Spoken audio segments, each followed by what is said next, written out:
Hey y'all, and welcome back to my channel. If you've ever wondered how I'm homeschooling with a 1-year-old, in today's video I'm going to share my top 7 ways that may be useful to you if you have a toddler, or if you're thinking about maneuvering homeschooling with your toddler, or whatever the case may be. So let's get into the video. If you're new here, I'm Shadiamond, homeschool mom to a 6, 4, and 1-year-old. And so yeah, my son is 17 months old, so these tips are very fresh, right? So yeah, let's get into the first tip. I think the first one is kind of self-explanatory, and it goes without saying if you have a current toddler, because you know their phases are differently, right? So they have different phases that they go through, teething, developmental phases, and all of that. And so you kind of have to be flexible in terms of what you do. So my first tip is to have a flexible schedule. In the beginning, I definitely wanted to have a specific time frame to get our things done, like within certain hours. But being that I have exclusively breastfed my son, he hasn't had any bottles or anything like that. If you know anything about breastfed babies, there are a different level of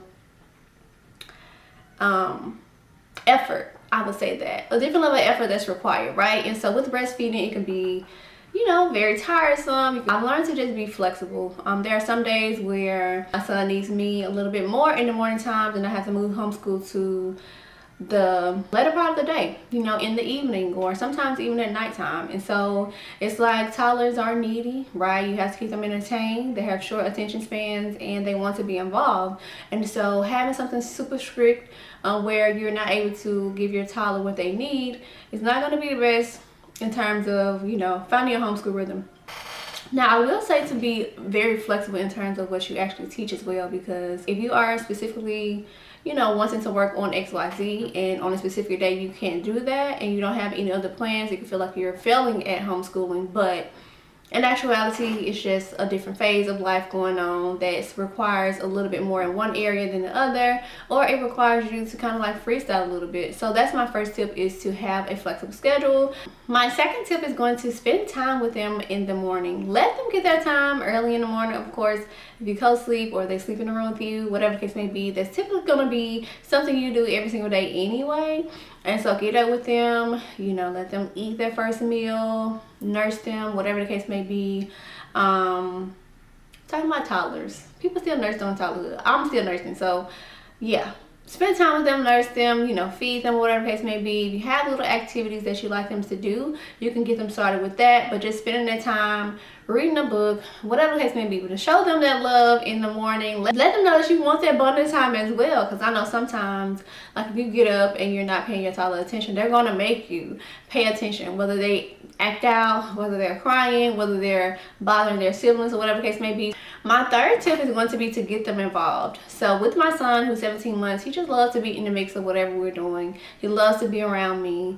He loves to participate in whatever I do. And I love that about the toddler phase, that they're like sponges, so they're soaking up everything. And so with my son, I definitely get him involved when we play our songs, like our learning songs during our circle time. He's also very involved with the girls in their lessons when he's awake, right? So say for instance, when I do the one-on-one math with my children, and one of my girls have the counters, my son would have counters as well, and he would kind of be mimicking what my daughter is doing. So he likes to be able to do what the girls are doing just so that he can participate in whatever it is. So some other areas that you can have them help with or get involved with will include your chores in the morning time. So my son likes to do, you know, dishwasher and clothes and stuff like that. Just try to, you know, try to gain his little independence. So that's something that he do. My fourth tip is to provide activities for them to do. And this may be a little tricky depending on the age of your toddler. So toddler is defined as children 12 months to 36 months, right? Anything above that is kind of like the preschool phase, whatever the case may be. But I know a lot of people still call their children toddlers after they're 3 years old, and I'm not really like coming for y'all. I'm just saying, like, when I say toddler, I mean from 1 to 3. Some advice I would give to that is to set them out specific activities that they can do. For my son right now, I have certain things for him, right? I have certain toys that I know he will play with. the activity cubes. I have tried water painting with him. I have tried the kinetic sand with him.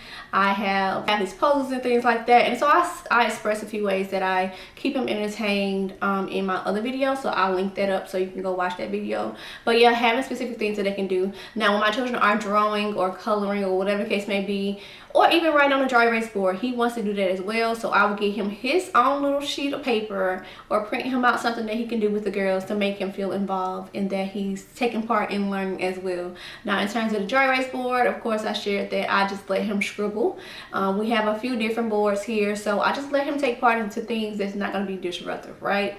Just making them feel included, having them a specific box or whatever your child has, like a busy box or a little folder, a little notebook that they can scribble in, or whatever the case may be, art supplies, things like that will definitely keep them engaged for a period of time. My fifth tip is going to be utilize nap time and snack time. So nap time is great for, you know, sometimes they nap between 1 to 2 hour windows depending on the age of your toddler, and so you can definitely get things done and be consistent with your schedules. Say for instance, if my son was to take a nap for 2 hours, I can definitely knock out both of my girls' lessons for the day, but I usually break it up, right? So I usually take breaks throughout the day, because sometimes when he's napping I have to do other things like, you know, cook or rest or whatever the case may be. So they have multiple naps throughout the day, but sometimes it's hard to get my son down personally for a nap without me having to be with him.